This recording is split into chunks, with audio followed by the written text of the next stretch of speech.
हर किसी के साथ ये एक बार ज़रूर होता है कि हम किसी का भला करने जाते हैं और फिर भी इसके बावजूद वो हमको ही ब्लेम करता है कि तुमने मेरा भला नहीं मेरा बुरा चाहा है। ऐसा क्यों होता है आखिर?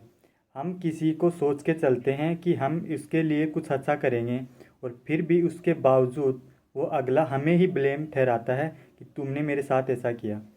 इसके पीछे एक कारण ये होता है, जो सबसे मेन कारण है कि प्रत्येक हम जो काम करते हैं उसके दो नतीजे निकलते हैं। उस काम की वजह से कुछ अच्छा काम भी होता है और उस काम की वजह से कुछ बुरा भी, चाहे वो जितना अच्छा काम हो या जितना बुरा काम हो। जैसे मान लो आपने किसी को भीख दी या किसी को भीख देने के लिए पैसे दिए। अब आपका मोटिव क्या होता है उसके अंदर कि अगला जाएगा उस पैसों से खाना खाएगा या पेट भरने के लिए कुछ करेगा। पर अक्सर ऐसा होता नहीं है। आपका मोटिव होता है उसको उसकी मदद करना। तो आप उसकी मदद किए, पर अब वही रुपयों को जाकर वो कुछ नशीले पदार्थ ले ले या फिर यह भी ना करे। तो हो सकता है कि वो जो रुपये दिए उसको खाना तो खाए, पर साथ में उसको गलत कामों में इस्तेमाल करे। जैसे उसको आदत पड़ जाए कि चलो अब मेरा काम तो भीख मांग के ही हो रहा है, तो अब मैं क्यों कमाऊँ, किस लिए कमाऊँ। कोई कारण नहीं रह जाता उसके पास, क्योंकि ऐसे हर बार उसके पास लोग मिल जाते हैं ऐसे जो उसको भीख देने के लिए तैयार हो जाते हैं। ऐसे ही जब हम कोई एक काम करते हैं उसके साथ उसके कुछ पॉजिटिव इफ़ेक्ट और कुछ नेगेटिव इफ़ेक्ट जुड़े रहते हैं।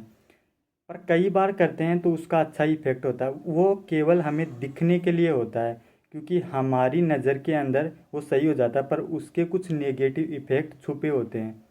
तो प्रत्येक इंसान में 50% अच्छाइयाँ और 50% बुराइयाँ होती हैं। चाहे वो जितना अच्छा हो तो भी उसके अंदर 50% बुराइयाँ तो होती ही हैं, क्योंकि वो जो करेगा उससे 50% नेगेटिव इफेक्ट पैदा होगा और 50% पॉजिटिव इफेक्ट पैदा होगा। तो आप जब कभी कोई काम करने जाएं तो आप ये तो कभी ना सोचें कि मैं उसका अच्छा कर रहा हूँ या मैं उसका बुरा कर रहा हूँ। आप ये ध्यान रखें, आप जो भी करेंगे उसका 50% तो बुरा इफेक्ट होगा और 50% अच्छा। पर कभी अगले वाले को वो अच्छा लगेगा और बुरा भी लगेगा। कभी कभी ऐसा भी होता है जब आप किसी का बुरा करने जाते हैं पर फिर भी उसके लिए वो फ़ायदा ही हो जाता है। आपने कभी एक वीडियो नहीं देखते क्या आप, जब एक स्टेज पर प्रोग्राम होता है उसके पर टमाटर बगाते हैं, फिर टमाटर बगाने के दौरान वो सभी टमाटरों को चुग लेता है क्योंकि टमाटरों का भाव महंगा हो रहा होता है। अब उसमें मोटिव क्या होता है? टमाटर बगा रहे हैं उनका मोटिव होता है उनकी बेइज्जती करना, पर अगला वाला उसको पॉजिटिव भी ले सकता है, इकट्ठे करके टमाटर, और फिर उसको काम में ले सकता, बेच सकता है।